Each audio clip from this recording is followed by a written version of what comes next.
लंबे समय से अपनी शर्तों को लेकर अपनी ही पार्टी के पूर्व सांसद लोकसभा प्रत्याशी से नाराज चल रहे समाजवादी पार्टी के पार्षद कासिम सिद्दीकी को मनाने पहुंचे पूर्व सांसद व समाजवादी पार्टी के 2024 लोकसभा प्रत्याशी अक्षय यादव।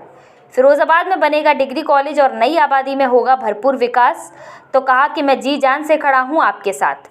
अपनी ही पार्टी के लोकसभा प्रत्याशी से नाराज थे कासिम सिद्दीकी। पहले पिता और पुत्र दोनों ने मनाया कासिम सिद्दीकी को। 2014 और 2019 में पूरे लगन के साथ लड़ाया था पूर्व सांसद अक्षय यादव को चुनाव, लेकिन चुनाव में जनता के बीच किए हुए वादे पूरे न करने को लेकर और नई आबादी में विकास न करने को लेकर थे कासिम नाराज। मौजूदा पार्षद कासिम सिद्दीकी की शर्तें थी कि नई आबादी में भरपूर विकास हो और जो डिग्री कॉलेज का वादा किया था वो डिग्री कॉलेज बनना चाहिए। इन शर्तों को पूर्व सांसद अक्षय यादव ने माना, तो वहीं कासिम सिद्दीकी ने साथ देने का वादा किया। सुनिए क्या हुई बातचीत। नॉर्मली जो टाइम ना सबका हुआ वो जानते हैं, उसी को आप लोग छलनी थी भाई साहब ने कोशिश की, ये चुपचाप रह गए। हमें भरोसा है 4 महीने और बड़े हालात में पहुंचाना चाह रहे हैं। कोई सवाल ही नहीं, चुपचाप रहो। विकास को पटरी पे लाकर और उससे ज्यादा विकास करवाना, ये हम लोग की प्राथमिकता रहे। सांसद जी, एक सवाल मेरा ये है कि समाजवादी पार्टी में अक्सर करके देखा गया है, रूठने मनाने का सिलसिला जो है शुरू से चला रहा है, चाहे आपका परिवार हो, चाहे फिरोजाबाद की जनता हो, कहीं ना कहीं ऐसे माहौल से आपको एक बार हार का सामना भी करना पड़ा था। इस बार क्या रहेगा? देखिए, परिवार में ही झगड़े होते हैं और जिनके परिवार नहीं होते हैं उनको झगड़ों का सुख भी नहीं मिलता है। जो देश चला रहे हैं उनको ये बात समझ नहीं आएगी, लेकिन जिनके घर में परिवार है वो समझते हैं परिवार की अहमियत क्या होती है। आपको शायद एक चीज से मैं आग्रह करा दूं, सबसे बड़ी बात यह है, फिरोजाबाद के अंदर अगर आपकी पार्टी की बात की जाए तो कई समाज के लोग जुड़े हुए हैं और वो एक दूसरे की शकल देखना पसंद नहीं करते पार्टी के अंदर ही। कहीं ना कहीं आपकी हार का कारण ऐसा ना हो कि वही लोग हरवा दें, उसके लिए क्या कहेंगे आप? देखिए, समाजवादी पार्टी बहुत बड़ा परिवार है और समाजवादी पार्टी में जो भी जुड़ा हुआ है नेता, उसका मकसद एक है, समाजवादी पार्टी को मजबूत बनाना। और ये चुनाव एक ऐसा चुनाव है जिसमें सत्ता का परिवर्तन होना है, क्योंकि भाजपा ने पिछले 10 साल के अंदर देश में नुकसान ही नुकसान करा हो, चाहे धर्म के नाम पे करा हो, चाहे जात के नाम पे करा हो, चाहे विकास के नाम पे करा हो, चाहे नौकरी के नाम पे करा हो। हर चीज पर इस भाजपा की सरकार ने नुकसान करने का काम करा है। इसलिए कोई भी नेता हो जो पार्टी से जुड़ा है, वो चाहता है कि फिरोजाबाद में विकास हो, समाजवादी पार्टी मजबूत हो। इसलिए आपसी बात कहीं भी नहीं दिखती हम लोगों को। देखिए, अगर चुनाव की बात करें तो पीडीएम से प्रत्याशी अगर यहाँ उतारा गया, मान के चलिए ओवैसी की पार्टी ने अगर यहाँ प्रत्याशी उतारा, तो तैयारी पूरी है, हम बूथ लेवल तक का चुनाव लड़ रहे हैं और समाजवादी पार्टी फिरोजाबाद से भारी मतों से चुनाव जीतने वाली है।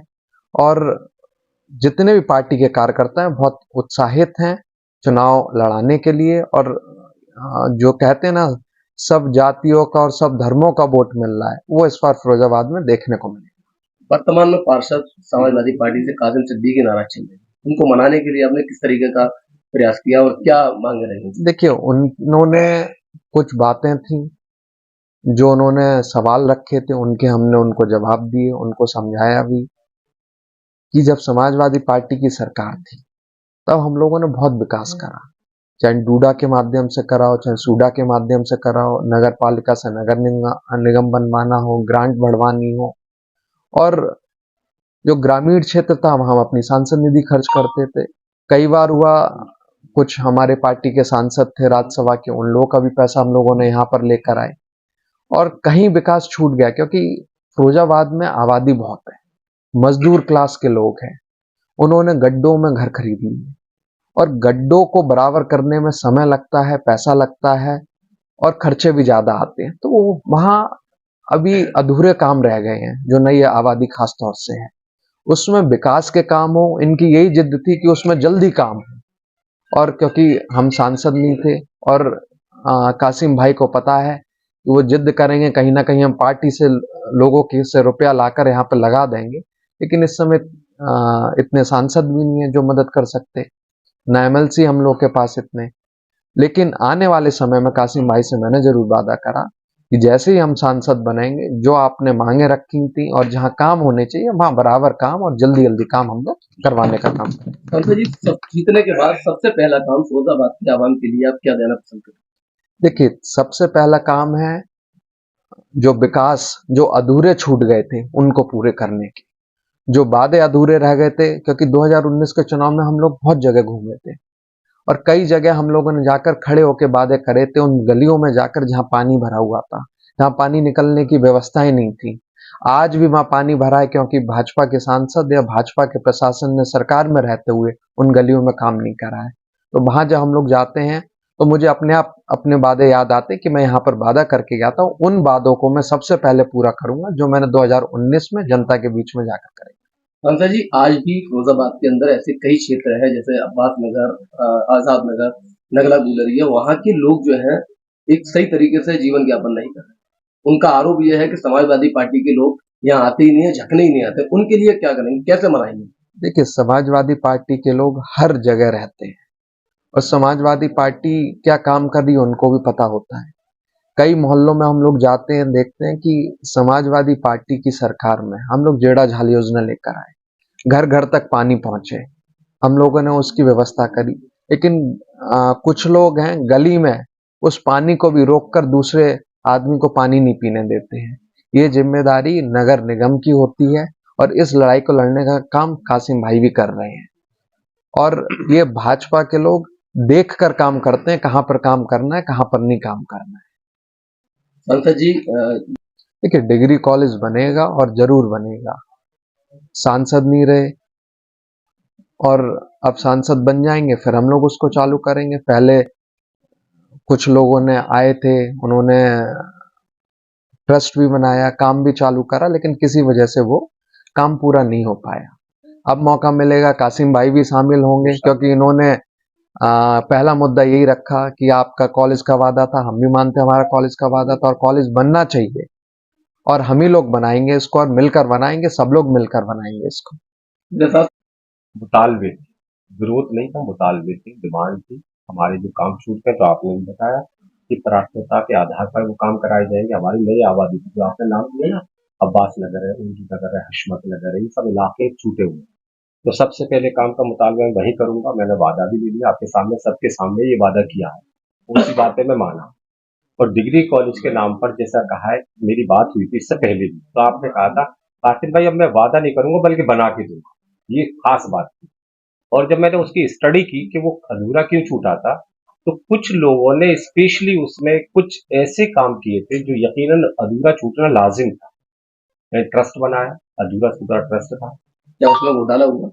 बस मैं उसे घोटाला तो नहीं कहूंगा, लेकिन ट्रस्ट नहीं, का अफवाह तो कोई यही चलती है देखिए, सोशल मीडिया पर, मैं अफवाह कि का उसमें घोटाला हुआ है। मैं सोशल मीडिया पे मैं पोस्ट भी डाली जाती है। सुनिए, मैं अमूमन अफवाहों पर ध्यान नहीं देता। जो रियलिटी होती है, मैंने जो स्टडी की है वो यही पाया कि एक सादा कागज पर ट्रस्ट बनाया जाता है जो रजिस्टर्ड भी नहीं था। उस रजिस्टर्ड डीड में कुछ पैसे लिखे जाते हैं और भैया से कुछ पैसा लेकर के बनाना शुरू करते हैं। उसके बाद में जो रजिस्ट्री कराने की बात होती है तो उसका वो करते हैं एग्रीमेंट। एग्रीमेंट के ताल्लुक से हालात ये बन जाते हैं कि हमें हार मिलती है, भैया कुछ दिन के लिए खामोश हो जाते हैं।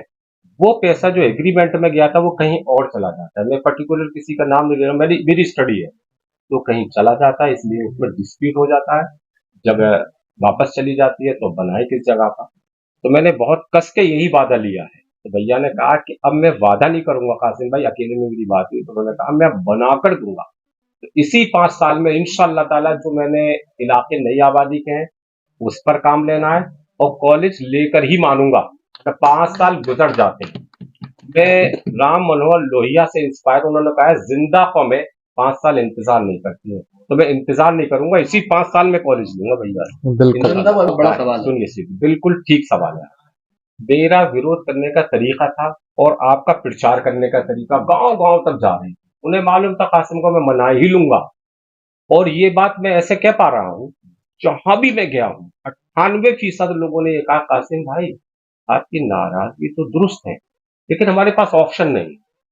ऑप्शन कौन है? सिर्फ समाजवादी पार्टी। तो ये भी मुतमईन थे, मैं भी मुतमईन था, इसलिए वो 4 महीने का टाइम मुझे भी कैसा भी लगा। मुझे मैंने कभी आपने देखा हो समाजवादी पार्टी की बुराई नहीं करी थी, भैया को लेके चल पड़ता था बुराई के नाम पे।